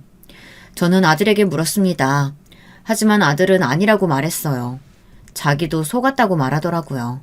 계속 속았다는 말만 하며 손자놈을 데리고 방으로 갔습니다. 나중에 알고 보니 며느리가 저희 아들을 속이고 저희 아들과 그 남자와 같이 사귄 겁니다. 며느리는 저희 아들이 건물주 아들이라는 사실을 알고 만났고 의도적으로 임신을 계획했다고 했습니다. 그 남자도 알고 있었다고 했어요. 완전 미친놈들 아닙니까? 사람이 어떻게 그런 짓을 할 수 있을까요? 바람도 바람인데 의도적으로 접근했다는 사실이 충격적이었습니다. 그날 아들과 저 그리고 손자까지 많은 이야기를 나눴습니다. 손자는 어린 나이지만 이 상황을 잘 받아들여서 다행이었습니다. 물론 마음은 많이 다친 것 같았지만 저와 아들이 잘 다독여줘야 어른 아니겠어요. 아들은 결국 이혼을 했습니다. 며느리는 집에서 쫓겨나게 됐고 아들과 손자 둘이서 살게 됐어요. 그렇게 잘 마무리가 되면 얼마나 좋았겠어요. 저희 집 양반도 문제였습니다. 처음에 좀 잘하나 싶더니 그새를 못 참고 바람을 피운 겁니다. 어떻게 알았냐고요? 몰랐습니다. 그냥 제가 한번 찔러봤더니 제발저려서 말을 하더라고요. 웃기지 않나요? 역시 한번 바람 피운 놈은 계속 피우나 봅니다. 그게 아니고 딱 한 번 만났어. 그냥 서로 놀았지. 다 늙어서도 그렇게 여자가 좋디? 그리고 이 양반아, 이제는 놀랍지도 않다. 아휴, 이만 갈라섭시다. 다 늙어서도 그러고 싶을까요? 제가 동네 아줌마들한테 들었더니 남편이 꽤나 유명하더라고요. 남편은 돈이 좀 있으니 그걸로 아줌마들을 꼬시는 것 같았습니다. 심지어 어린 아가씨들도 꼬셨다는 소문이 돌았습니다. 그런 남자와 또 한 번 합쳤다니 제가 참 바보 같았어요. 결국 저는 또 한 번 남편과 갈라서게 됐습니다. 아들의 권유로 아들과 손자와 함께 살게 됐습니다. 전에 살던 집은 월세를 받았고 제 남편은 쫓아냈어요. 아들네와 합친 또 다른 이유가 있었습니다. 그 이후로는 조금만 스트레스를 받으면 숨이 잘 쉬어지지 않더라고요. 종종 아들과 손자도 그 모습을 봐서 걱정을 많이 하더라고요. 그래서 병원을 가보라고 권유를 했고 외과, 내과, 신경과를 가다 결국에는 정신과로 가서 진단을 받았습니다. 생각보다 제 상태가 심하더라고요. 저는 몰랐습니다. 다 늙어서 뭘 가나 했는데 생각보다 제 나이 사람들도 많이 가는 겁니다. 그래서 병원을 다니면서 상담도 받고 약을 먹으며 호전되길 기다리고 있네요. 아들네와 같이 지내서 그런지 전보다 상태도 좋아졌고요. 혹시 여러분도 그런 증상을 가진 사람이 있을까요? 여러분들도 힘들 때 참지 마시고 병원에 가보세요. 생각보다 다양한 사람이 많이 있습니다. 저처럼 끙끙 앓다가 가지 마시고 초기에 가서 약을 받아 상담도 받아보세요. 조금씩 괜찮아지는 걸 느낄 겁니다. 병원에 갔다 온 뒤로 좀 괜찮아지는 걸 느꼈으니까요. 그리고 제가 놀라운 이야기 하나 해드릴까요? 아들에게 들었는데 며느리가 결혼을 했다는 겁니다. 그 남자와 결혼식을 올렸다는데 그 남자가 주식을 잘못해서 전 재산을 다 날렸다고 하더라고요. 그 이야기를 듣고 어찌나 고소하던지 그리고 남편은 이 여자 저 여자 찝쩍거리다 아줌마들 사이에서 소문이 나서 동네를 돌아다닐 수 없을 지경까지 갔습니다. 아들은 지금 마음의 상처를 치유 중인 것 같아요. 생각해보면 아들이 제 팔자를 똑 닮았더라고요. 그래도 아들에게만큼은 풍족하게 살았으면 해서 물질적으로는 모든 걸 해줬어요. 그것까지도 닮았으면 전 서급했을 겁니다. 어쨌거나 저는 아들과 손자와 잘 지내고 있습니다. 그 일이 있고 아들과 저는 훨씬 가까워졌습니다. 가끔은 남편 이야기를 하며 어떻게 견뎠냐고 물어보더라고요. 그리고는 제게 연애할 생각이 없냐고 물어보는 겁니다. 저는 당연히 없다고 했어요. 그렇게 남편의 외도와 며느리의 외도를 보면서 어떻게 사랑을 믿겠습니까? 그리고 아들이 한동안 머뭇거리며 물어보더라고요. 아들은 어릴 때 자기를 낳아서 후회한 적이 없느냐고 물어봤습니다. 아시잖아요. 자식 낳은 걸 후회한 사람이 있을까요? 저는 한 번도 후회한 적이 없다고 말했어요. 아들은 저를 안으며 고맙다고 해줬습니다. 저도 모르게 눈물이 흘렀습니다. 그 모습을 보고 손자도 저를 안아주며 사랑한다고 말하더라고요. 아이들이 잘 자라줘서 고마웠습니다. 결혼은 후회하지만 자식을 낳은 건 후회되지 않았어요. 아마도 공감을 하시는 분이 계시지 않을까요? 이렇게 예쁜 아이들을 보면서 후회할 부모가 있을까요? 마지막으로 제가 요즘 저에게 많이 하는 질문을 하고 끝내도록 하겠습니다. 여러분의 결혼 생활은 어떤가요? 혹시 결혼 생활 때문에 힘들지는 않나요? 아니면 여기저기 치여서 힘들지 않나요? 여러분의 상태는 어떤가요? 그리고 심하게 스트레스를 받았을 때 어떻게 하나요? 요즘 저의 제일 큰 고민인데 저는 명상을 하면서 제 마음을 바라보고 있습니다. 여러분도 한번 해보세요. 그럼 제 이야기 들어주셔서 감사합니다. 모두 행복한 하루 보내세요. 안녕하세요. 저는 현재 서울 강남에 거주하는 50대 후반 여자입니다. 오랜만에 고향 친구들을 만나서 열심히 수다를 떨다 제 얘기가 너무 재밌으니 제보하라는 친구의 말에 용기를 내보았어요. 생각해보니 저도 제 인생이 진짜 파란만장하더라고요. 어린 시절 저는 가난한 농부의 딸로 태어났는데 그때까지만 해도 이렇게 살 줄은 전혀 몰랐습니다. 제 고향은 지방이고 서울에서 차를 타고 가면 5시간이 걸리고 교통편도 그리 좋지 않은 산골입니다. 태어나길 거기서 태어났으니 전 어릴 때는 서울이라는 존재도 잘 모르고 살았어요. 게다가 제가 장녀라서 아래로 동생만 4명이고 위로는 아무도 없으니 새로운 세상에 대한 소식은 전혀 몰랐죠. 어머니와 아버지는 동네에 있는 밭에서 농사를 지으셨고 우리 고향은 너무 작아서 서로가 진짜 밥수저가 몇 갠지 다 아는 사이였어요. 오남매의 첫째 딸이었던 저는 학교도 가지 못하고 집에서 엄마를 도와 밥하고 동생 기저귀를 갈기도 했습니다. 아직도 기억나는 사건이 하나 있는데 제가 막내랑은 11살 차이가 나요. 초등학생 때였는데 학교에서 수업을 듣고 집으로 갔는데 막내가 집에 없었습니다. 고작 3살인 애가 어딜 갔는지 보이지도 않고 몸집도 작으니 발견하기도 쉽지 않았죠. 밭에 가서 엄마한테 사실을 알리니 엄마도 막내가 어딨는지 모르고 동네 어른들에게 물어도 아무도 몰랐어요. 혼자 울면서 찾아다녔는데 결국 찾긴 했습니다. 막내는 우리 동네에 있던 오래되고 작은 절에서 발견됐어요. 식구들이 그렇게 찾은 것도 모르고 혼자 신나서 절을 돌아다니고 있어서 스님이 맡아주시고 계셨습니다. 그 이후로는 동생들이 걱정되어 학교를 자주 빠졌어요. 혹은 등교를 해도 점심을 먹기 전에 집으로 돌아온 날도 아주 많습니다. 제가 그렇게 학교에 가지도 않고 혼자 어린 나이에 동생들 먹일 밥을 하고 뒤치다꺼리를 하니 유일한 양가 친척이었던 고모가 안타깝게 여기셨어요. 아빠의 형제들은 다 돌아가시고 유일하게 고모만 남아서 우리랑 교류하고 있었는데 고모는 바로 옆 지역에서 살고 있었습니다. 찢어지게 가난한 집이라 안쓰러웠는지 고모는 고모의 사정도 좋지 않은데 우리 가족을 자주 챙겨주셨어요. 한 달에 한 번은 와서 고구마와 사과 같은 것들도 집에 주고 가시고 기저귀도 많이 사주셨습니다. 그렇게 제가 중학교 때까지는 집에서 고모의 도움을 받으며 가난하게 살고 있었는데 고등학교를 앞둔 어느 날이었어요. 저는 사실 고등학교에 진학하지 않으려고 했습니다. 왜냐하면 그냥 바로 공장에 가서 돈을 벌려고 했거든요.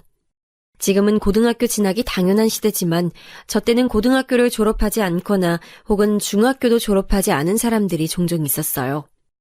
저는 제가 희생해서 돈을 벌고 우리 동생들은 제대로 학교에 보내고 싶었기 때문에 부모님과 긴 상의 끝에 그렇게 결정했습니다. 부모님도 속상해하셨지만 제가 그렇게 일하지 않으면 우리 집은 더 버티기가 힘들었어요.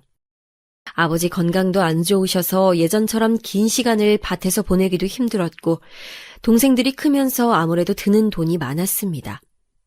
아주 기본적인 의식주도 해결되지 않은 상태였기 때문에 우리 집의 사정상 그때는 그게 최선이었죠. 학교에 가서 선생님께 말하니 선생님도 안타까워하셨는데 그러면서 제 결정을 존중해 주셨습니다. 그래서 고향에 있던 유일한 신발 공장에 들어가려고 준비 중이었는데 고모가 집에 왔다가 그 소식을 알게 됐어요.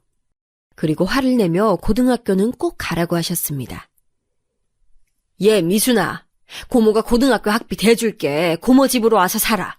그래도 학교는 나와야지. 고모는 그러면서 부모님께 그래도 자식들 고등학교는 다 나오게 하라고 아주 크게 화를 내셨습니다. 제가 아무리 말려도 고모는 들은 척도 하지 않고 저를 강제로 그렇게 옆 동네로 데려가셨어요. 집안 사정은 고모부가 조금 도와줄 거고 차라리 제가 빨리 고등학교를 졸업하고 졸업장을 가지고 일을 하는 게 훨씬 제 인생에 도움이 될 거라고 하셨습니다. 그렇게 저는 고모의 집에서 고등학교에 다니게 됐는데 이것도 사정이 있어요. 사실 고모한테는 딸이 한 명 있었는데 그 딸이 어렸을 때 아주 어릴 때 죽었습니다. 제겐 사촌 동생이죠. 우린 넷째와 동갑인 아이였는데 아파서 죽었어요. 그래서 고모와 고모부는 그 나이 때의 여자아이들을 보기만 해도 눈물이 나와서 한동안 외출도 하지 못했다고 합니다. 제가 고모네 집에 얹혀 살며 고모부는 한 번도 저에게 눈치를 준 적이 없었고 오히려 사촌 오빠보다 저를 더 챙긴다는 것을 바로 제가 느낄 정도였어요. 그래서 어린 마음에 고모와 고모부가 우리 부모님이었으면 좋겠다고 생각했습니다. 흔히 남의 집에서 생활하면 눈칫밥에 제대로 밥을 먹지도 못한다고 하던데 전 아니었어요. 아직도 고모와 고모부에게는 고마운 마음뿐이랍니다. 고등학교 생활은 저에게 아주 큰 경험이었는데 일단 저는 남의 돈으로 공부하는 거니까 진짜 열심히 공부했어요. 물론 그래도 집 자체가 부유한 친구들을 따라가진 못했고 적당히 상위권을 유지했습니다.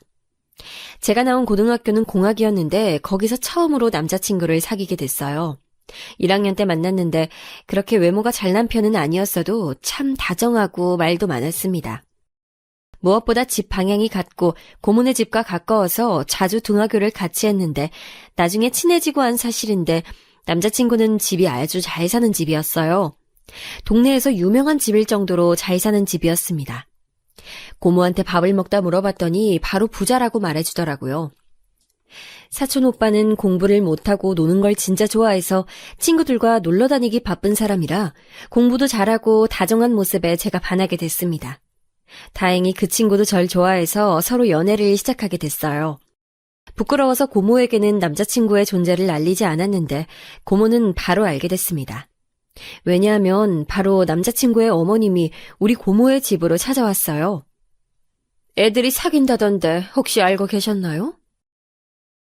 남녀가 만나면 사귈 수도 있지 그게 뭐가 대수냐고 묻는 고모의 말에 어머님은 어이가 없다는 얼굴을 하고 제게 당장 헤어지라고 하셨어요. 고모는 그런 어머님을 내쫓았고 저는 너무 놀랐습니다. 제가 이 얘기를 하면 다들 진짜냐고 묻던데 정말로 미성년자가 무슨 연애냐고 우리 고모네 집을 박차고 들어왔던 남자친구의 어머님은 거짓이 아니랍니다. 고모는 그 뒤로 저에게 그 아줌마에 대해 계속 욕하셨고 고모부도 화가 나셨어요.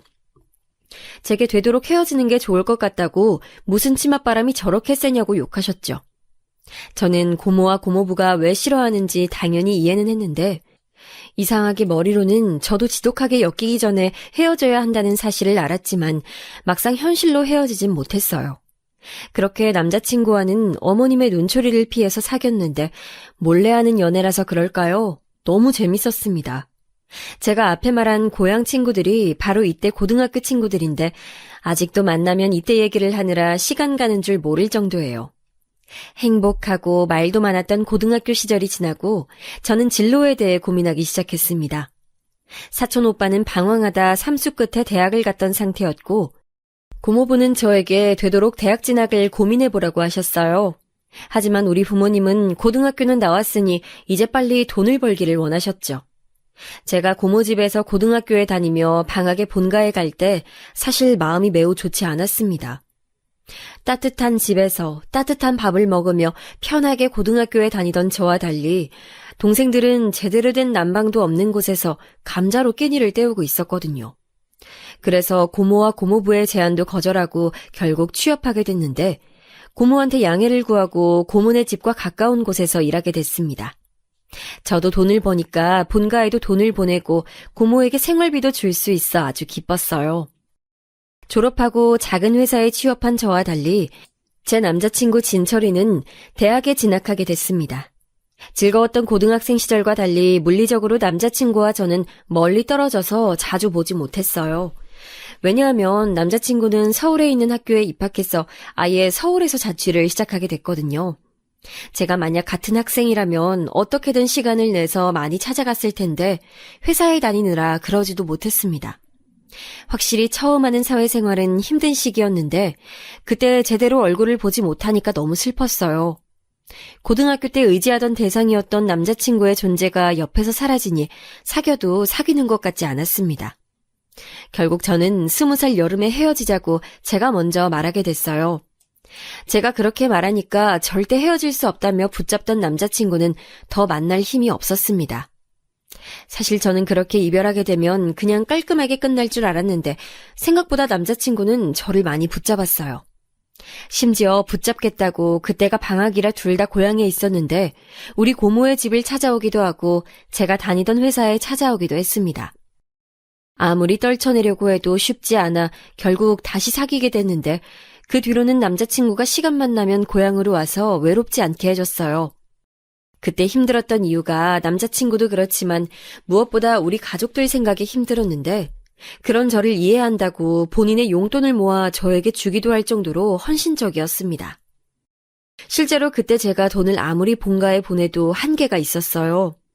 아버지의 건강은 날이 갈수록 좋지 않았고 현실적으로 동생들이 하교하고 집에 오면 농사를 도우며 그렇게 겨우 가게를 꾸리고 있었습니다. 저도 그러다 보니 아무리 회사에서 힘들어도 쉽게 그만둘 수가 없었고 오히려 맛있는 것을 먹게 돼도 가족들 생각에 죄책감이 있어서 그러질 못했어요. 고향에 가면 엄마는 제 손을 잡고 너무 미안하다며 울고 동생들은 제 손에 들린 과자를 바라보고 그런 생활이 지긋지긋했습니다.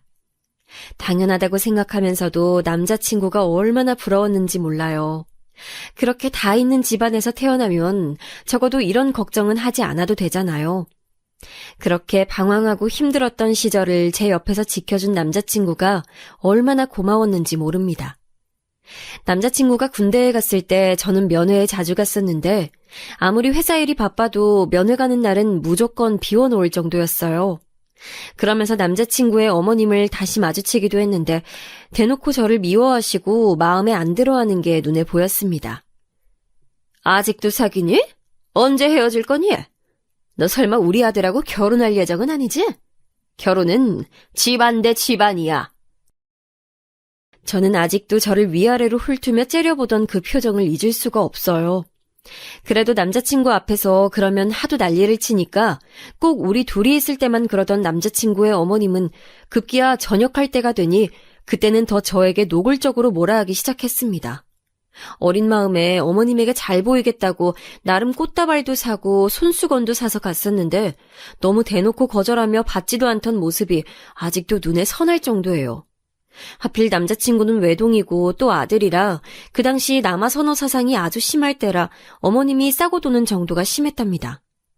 오죽하면 고모가 저녁밥을 먹다 결혼은 안 된다고 말할 정도였어요.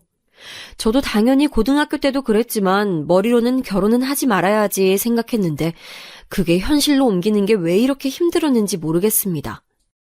아마 남자친구가 본인 엄마가 저에게 말을 조금만 밉게 하면 들깨처럼 뭐라 하던 모습 때문에 제가 쉽게 헤어지지 못했나 봐요.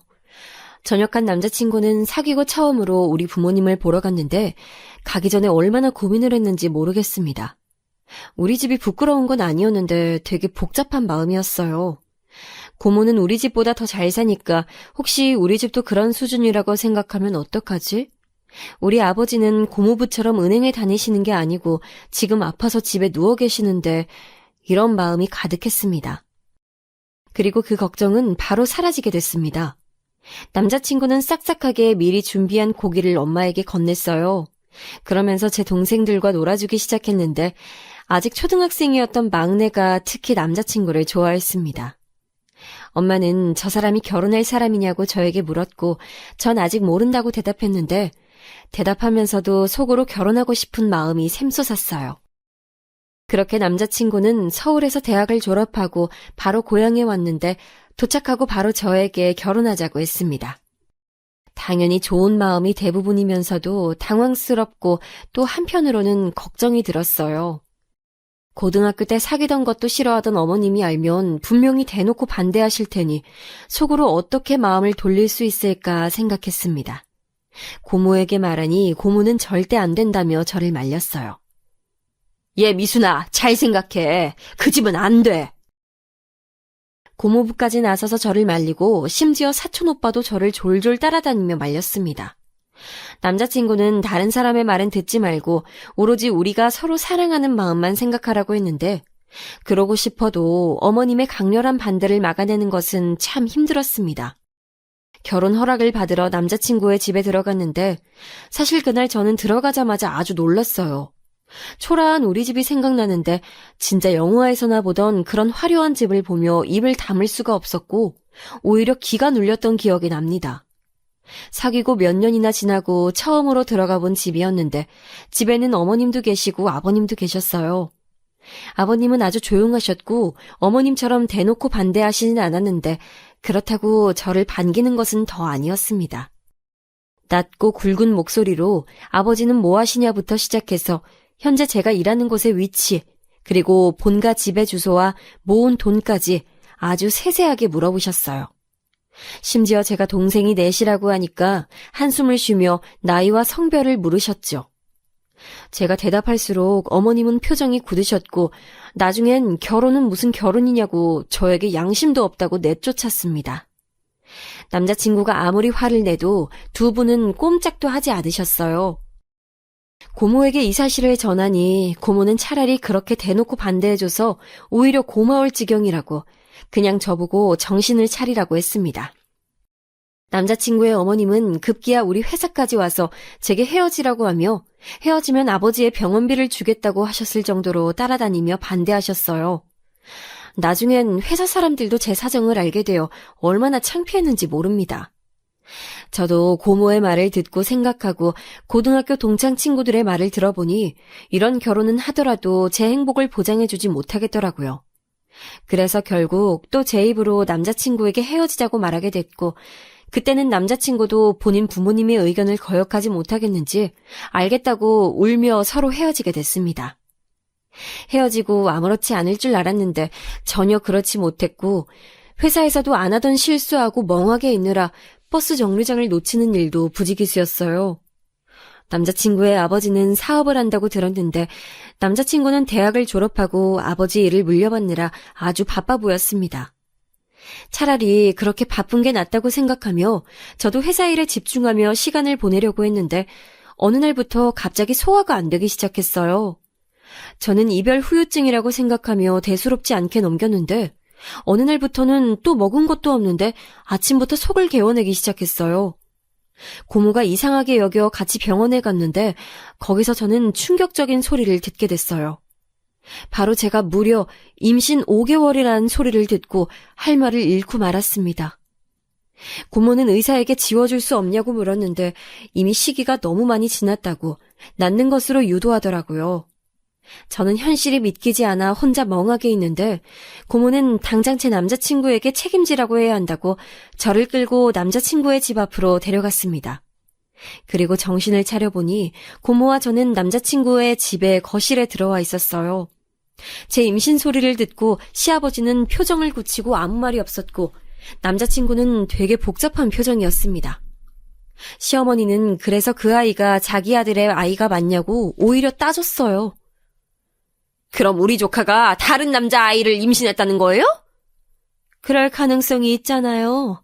막말로 다른 남자 애 데리고 우리 아들 애라고 우기면 다 아니야? 이 사람이 진짜 보자 아니까? 급기야 고모와 시어머니는 둘이 대판 싸우기 시작했고 집안은 난리가 아니었습니다. 저는 내 배에 아기가 있다는 사실이 믿기지 않아서 한동안 너무 멍한 상태로 있었어요. 고모는 우리 부모님에게 사실을 알렸고 집안은 뒤집혔습니다. 와중에 남자친구는 꼭 결혼하자고, 아기는 하늘이 보내주신 선물이라고, 절대 헤어지지 말라는 소리라며 결혼에 대한 의지가 아주 확고했어요. 우리 엄마는 쓰러지고 고모도 종일 너무 신경을 많이 써서 머리가 아프다고 드러눕고, 그렇게 양가가 뒤집히니 저도 너무 힘들더라고요. 결론만 얘기하자면 아이 때문에 시아버지가 결혼하라고 해서 결혼을 하기는 했습니다.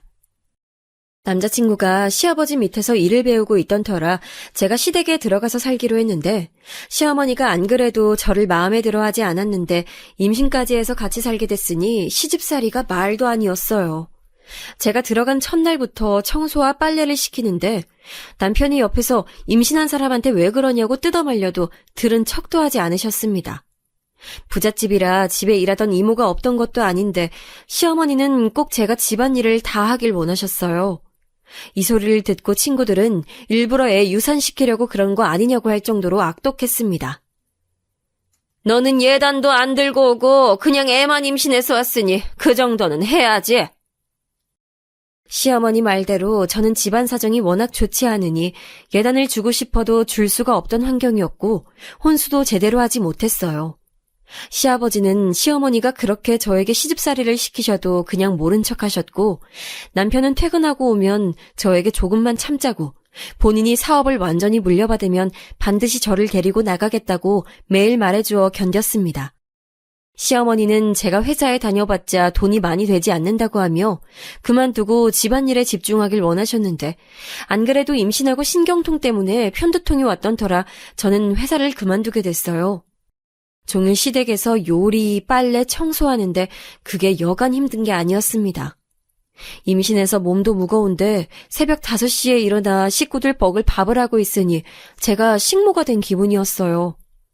고모와 엄마가 너무 보고 싶은데 시댁에서 시어머니와 있으니 마음대로 외출도 하기 힘들었습니다. 그래서 남편 말대로 나중에 분가할 것만 기대하며 견디며 출산을 준비했어요. 정말 다행히 첫째는 입덧이 전혀 없었고 임신 중에도 태동도 별로 없던 아이라 출산도 쉽게 할 수 있었습니다. 그런데 남아 선호 사상이 아주 심한 시어머니의 예쁨을 많이 받으려면 첫째가 아들이어야 했는데 첫째는 딸이었어요. 저야 뭐 제가 배 아파 낳은 자식이니 아들이어도 딸이어도 상관이 없었는데 시어머니는 제가 낳은 아이가 딸이라고 병원에 오지도 않았습니다. 병원에서 아이를 데리고 시댁에 갔는데 쳐다보지도 않으며 길가에 있는 강아지보다 못한 취급을 하니 너무 속상해서 얼마나 울었는지 몰라요. 신생아는 새벽에 잠을 자지 않으니까 제가 뜬 눈으로 밤을 새우고 다음날 조금만 늦게 일어나면 시어머니는 우리 부부의 침실 문을 벌컥 열며 당장 일어나라고 소리를 지르셨습니다. 아무리 남편이 막아줘도 시어머니는 듣지도 않으셨고 시아버지와 남편이 출근하면 행패는 더 심해졌어요. 우리 딸의 울음소리가 듣기 싫으니 거실에 데리고 오지 말라고 하며 청소와 빨래는 계속 시키니까 전 얼마나 눈치를 받는지 모릅니다. 그래도 아기도 자기가 그렇게 사랑하는 아들의 자식인데 어떻게 저럴 수가 있는지 제 상식으로는 이해하지 못했어요. 명절에나 겨우 고모와 본가에 갈 수 있었는데 갈 때마다 눈물이 자꾸 나와 참느라 고생했습니다. 제가 결혼하고 회사를 그만두어 본가에 돈을 예전처럼 보내지 못해 그게 너무 걸렸는데 그래도 동생들이 고등학교를 졸업하고 공장에 가서 돈을 벌어 생활비를 충당하고 있었어요. 엄마는 저를 보면 그냥 힘들어도 꼭 버티는 게 이기는 거라며 말씀하셨는데 당시 저에게 다른 선택지가 없으니 저도 버티고 버텼습니다. 그러다 그런 생활이 지나고 둘째도 임신을 하게 됐어요. 남편은 둘째가 나오면 진작 분가하자고 저와 약속했습니다. 혼자 집에서 독박으로 육아하며 태교하고 집안일을 병행하는 것은 힘든 시간이었어요. 시어머니는 임신한 게 대수냐고 제가 으스대지도 않았는데 저보고 티를 내지 말라며 뭐라 하셨습니다. 그럴 때마다 남편 말을 믿으며 분가할 날을 손꼽아 기다렸어요. 제가 제일 힘들었던 것은 바로 본가에 자주 가지 못한다는 것이었습니다. 명절에나 겨우 가는데 그것도 시댁 행사가 다 끝나야 보내줬기 때문에 제가 부모님과 동생들을 보는 시간은 하루도 채 되지 않았으니까요. 어차피 넌 고등학생 때부터 나와서 살았으면서 뭐가 그렇게 애틋하다고 자꾸 가? 제가 부모님을 뵙고 오겠다고 하면 시어머니는 매번 저렇게 말씀하셨어요. 고모는 같은 동네라 가까운데도 진짜 부모님도 아닌데 뭘 보러 가냐고 매몰차게 대하셨습니다. 처음엔 아무 말도 하지 못하고 그냥 혼자 방에서 울었는데 저런 상황이 반복되니까 저도 맞받아치기 시작했어요. 자식이 부모 보고 싶은 건 너무 당연하죠. 빨리 다녀올게요.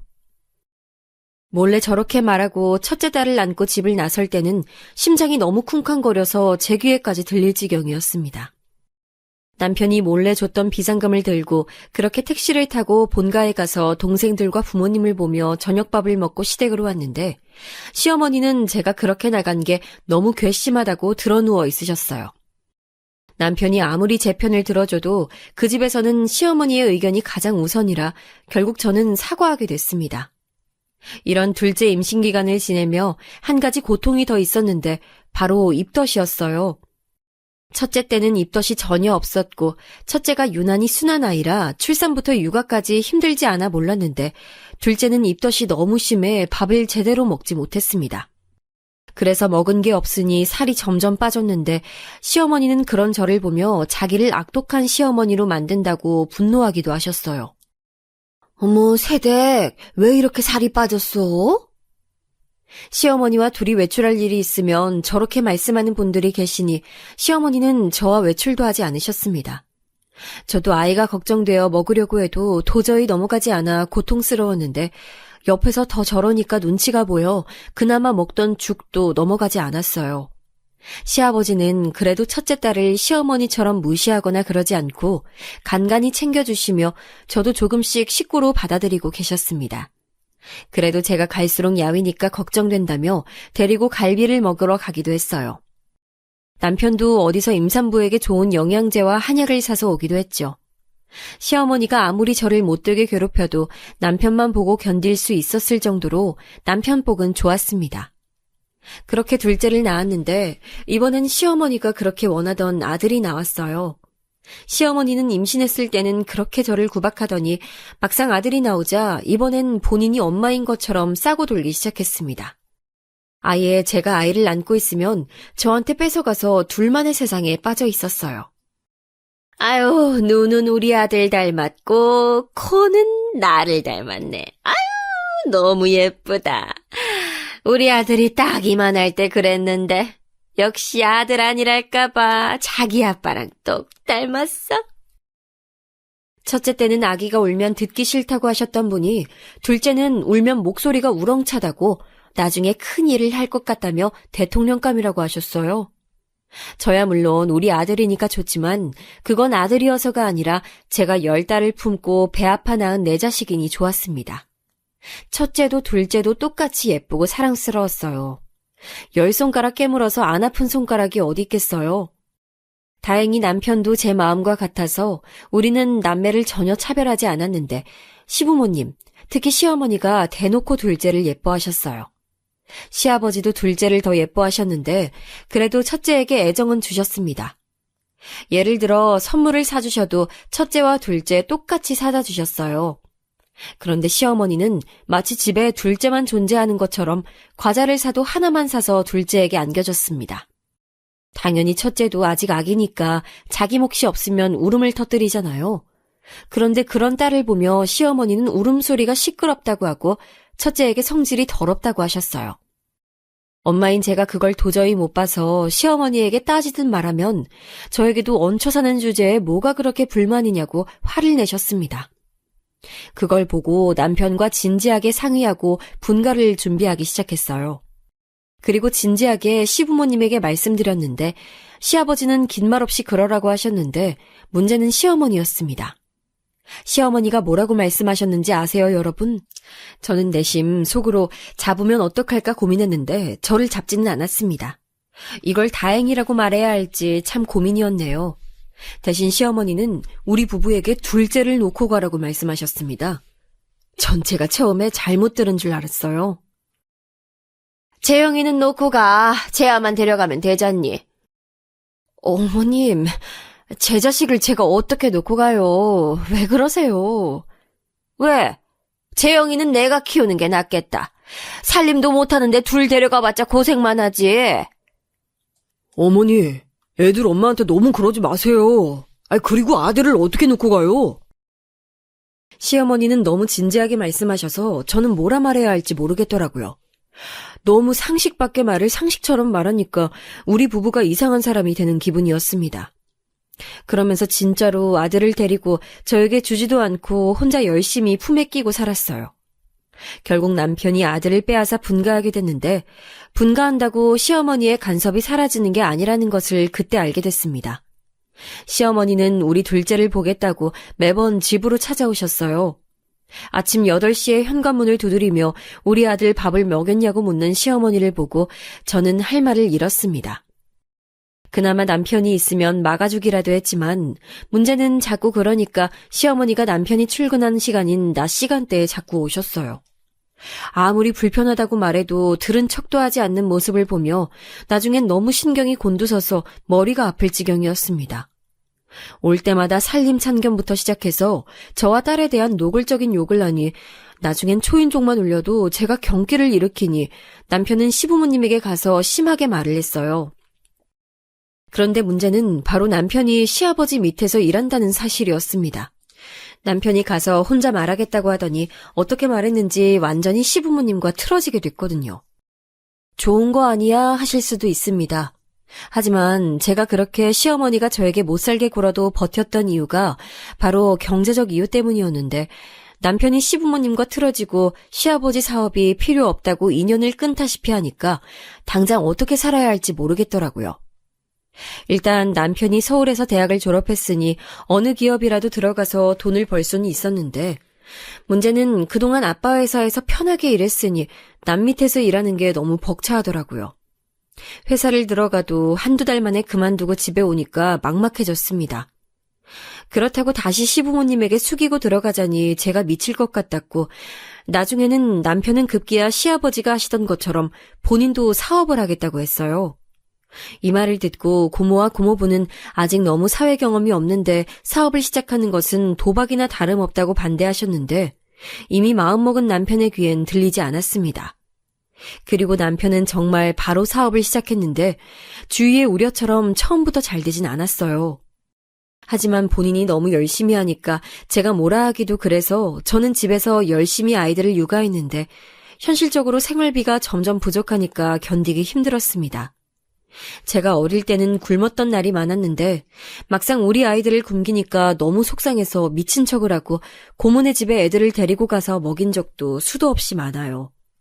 그럴 때마다 너무 비참하고 슬퍼서 자꾸 눈물이 나왔는데 더 슬펐던 것은 그래도 자꾸 고모네 집에 의지하는 자신이 싫었습니다.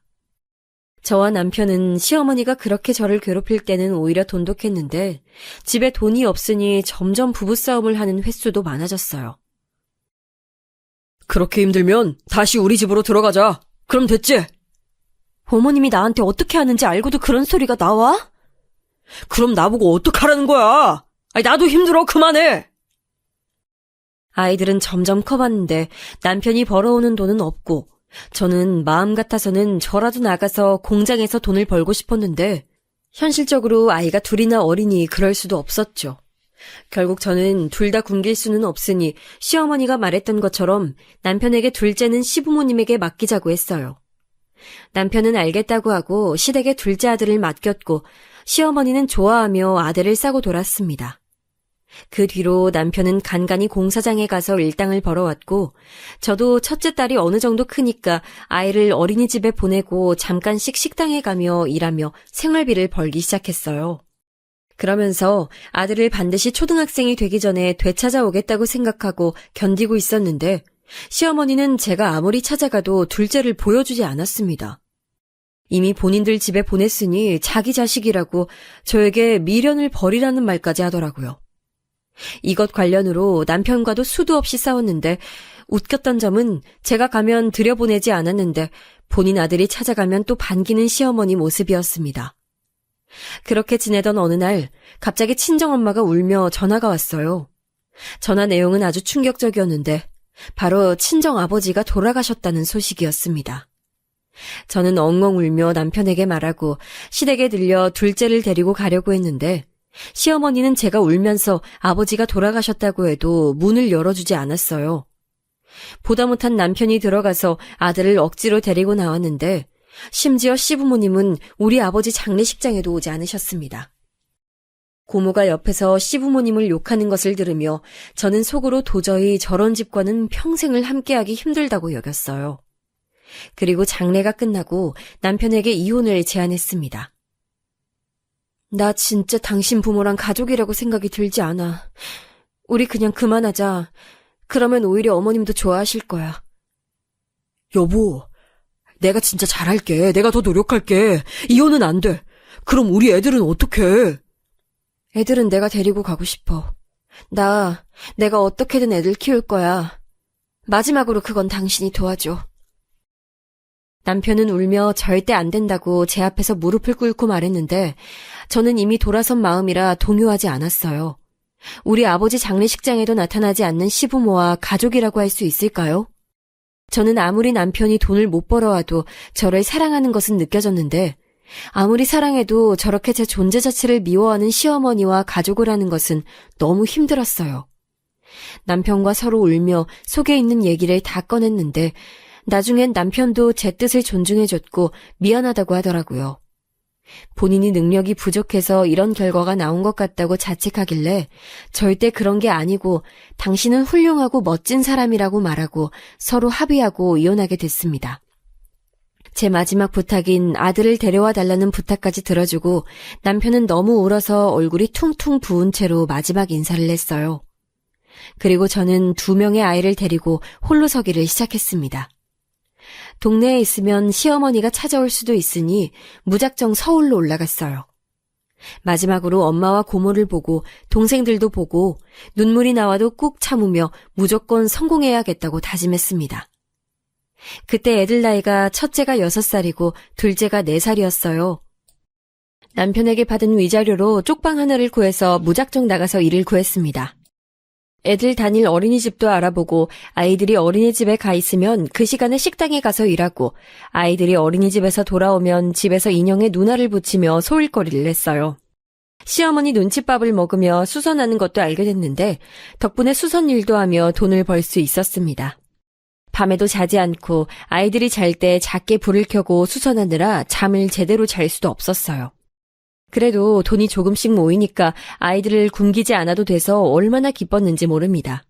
그렇다고 제가 풍족하게 해줄 수는 없었는데 그래도 제 곁에서 아이들과 있으니 기뻤어요.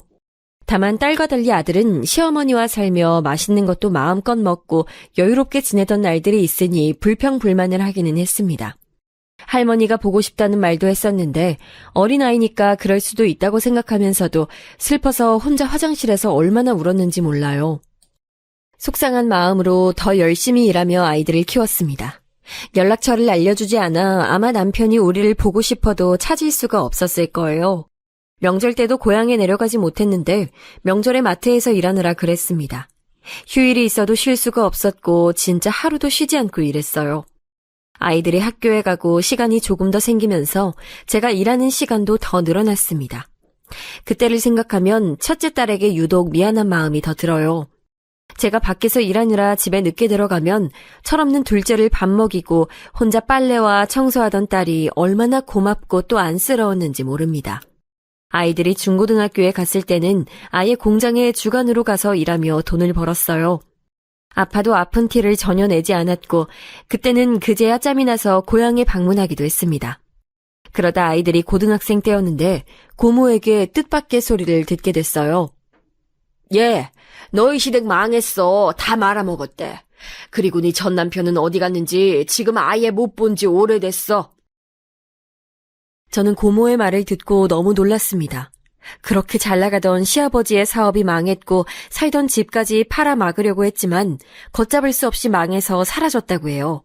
전 남편은 시댁이 망하기 전에도 별로 볼 수가 없었는데 시댁이 망한 뒤로는 동네에서 아예 신기루처럼 사라졌다는 고모의 말에 씁쓸하면서도 복잡한 생각이 들었습니다. 고모와 엄마는 제가 주는 용돈도 전혀 받지 않고 저에게 고생한다고 오히려 용돈을 주셨어요. 아이들을 키우며 적어도 굶기지는 말자 다짐하며 열심히 일했는데 제가 그렇게 사는 것에 대해 보답을 해주는 듯 딸은 서울에 있는 대학에 입학했습니다. 등록금은 반드시 제가 내주고 싶었는데 다행히 딸은 무려 4년 장학생으로 학교에 입학했어요. 얼마나 뿌듯하던지 소식이 끊긴 전 남편에게 소식을 알리고 싶었답니다. 힘들 때도 그렇고 행복할 때도 그렇고 남편이 궁금했던 것은 사실이에요. 서로 남편과 저는 사랑하는 상태로 헤어졌으니 그랬던 것 같습니다. 그래도 서로 소식을 알릴 길이 없으니 그리워도 그리움을 가지고 살았죠. 주변에서는 저에게 재혼 권유도 했는데 저는 재혼은 전혀 생각이 없었어요. 남매를 혼자 키우기에도 바빴기도 했고 그냥 다른 남자와 다시 결혼 생활을 한다는 게 엄두가 나지 않았습니다. 혹시라도 전 시어머니 같은 사람을 만날 수도 있으니 생각을 신중히 했어요. 그 정도로 시집살이에 대한 고통이 아직 남아있었죠. 아무튼 그렇게 딸아이는 대학에 가서 적응도 잘했습니다. 워낙 착하고 제 속을 썩인 적이 단 한 번도 없던 아이라 그냥 딸을 생각하면 미안한 마음과 고마운 마음이 가득했어요. 심지어 대학에 가더니 과외로 돈을 벌어 저보고 더 일하지 말라는 말을 하며 생활비도 주던 기특한 딸이었습니다. 반면 아들은 경우가 달랐어요. 아마 어릴 때 시댁에 보냈던 게 잘못됐던 건지 아들은 사춘기를 심하게 겪었어요. 고등학교 때도 엇나가서 제가 학교에 불려갔던 적도 있고 심지어 경찰서도 갔던 날이 있습니다. 그래도 그럴 때마다 아들이 할머니 얘기를 꺼내면 저는 할 말이 없었어요. 그래서 안쓰러운 마음에 더 잘해주려고 애썼습니다. 천사 같은 딸이 아들에게 뭐라고 할 정도였던 아들은 성인이 되고 그래도 조금 나아졌어요. 군대를 먼저 다녀오고 대학에 입학했는데 전문대를 갔지만 그래도 적응을 잘하고 무사히 졸업까지 했습니다. 딸은 미국으로 교환학생을 갔었는데 그것도 장학금으로 가게 됐어요. 그리고 딸은 졸업하고 미국에서 취업하더니 미국인 사위를 만나 결혼까지 했습니다. 해준 것도 전혀 없는데 키워줘서 고맙다는 소리를 듣고 얼마나 울었는지 몰라요. 그리고 저는 아이들이 성인이 되고 나서도 여전히 공장에 다니고 있었는데 그렇게 옷도 사지 않고 먹고 싶은 것도 먹지 않으며 모은 돈으로 겨우 서울에 있는 아파트를 하나 살 수 있었습니다. 되게 작은 주공 아파트였는데 재개발되며 값이 확 뛰어 얼떨떨했어요. 그 사이 아들은 결혼할 여자를 데려왔는데 그 여자는 저도 아는 아이였습니다. 왜냐하면 아들이 한창 방황할 때 같이 놀던 여자였어요. 직업도 없이 대학도 가지 않았던 예비 며느리를 데리고 온 아들은 다짜고짜 저에게 임신 소식을 꺼냈습니다. 적잖이 당황했으나 저도 결혼할 때 그렇게 갑작스러운 임신 때문에 했으니 뭐라 반대할 말이 없었어요. 그래도 자식들이 다 결혼한다니 그것만으로 다행이라 여기며 며느리와 같이 살게 됐습니다. 며느리는 저와 아들이 살던 집으로 왔기 때문에 딱히 해온 것이 아무것도 없었어요. 혼수도 필요 없었고 예단이나 뭐 하다못해 수저도 안 들고 왔습니다. 그래도 괜찮았어요. 저는 시어머니에게 지독하게 당해서 이혼까지 한 사람이니 최대한 며느리의 편의를 봐주고 싶었습니다. 그래서 며느리가 집안일을 할 필요 없게 제가 다 했어요. 태교에 전념하라고 시장 가서 재료를 사서 요리하고 청소하고 빨래하고 얼마나 신경을 썼는지 모릅니다. 제가 공장에서 일하다 허리를 심하게 다쳐 일할 수가 없어서 아들 돈으로 생활하고 있으니 고마운 마음으로 더 그랬던 것도 있어요. 그런데 어느 날 아들이 저에게 진지하게 명의 이전을 해달라고 했어요. 자기가 아이 낳으면 대출을 받을 건데 그러려면 본인 명의의 집이 있어야 편하다는 이유로 간절하게 요구하길래 저는 아무 의심도 하지 않고 순순히 명의를 넘기게 됐습니다. 그리고 명의가 넘겨지자마자 아들은 저에게 눈치를 주기 시작했어요.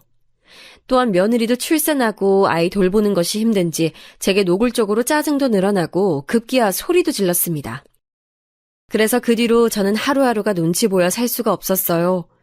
며느리를 보며 예전 시어머니 생각도 들고 너무 비참했는데 제가 할 수 있는 게 없으니 더 속상했습니다. 다시 공장에 가서 돈을 벌고 싶어도 허리를 다쳐서 조금만 움직여도 아파 일할 수가 없었거든요. 그런 제 상태를 알면서 며느리는 저에게 소리를 지르며 이렇게 말했습니다. 어머니, 밥만 축내지 말고 나가서 돈 벌어오세요. 그 말을 듣고 진짜 시어머니의 환생인 줄 알았어요. 저는 속상한 마음에 화장실에 가서 울다 밖으로 나왔습니다.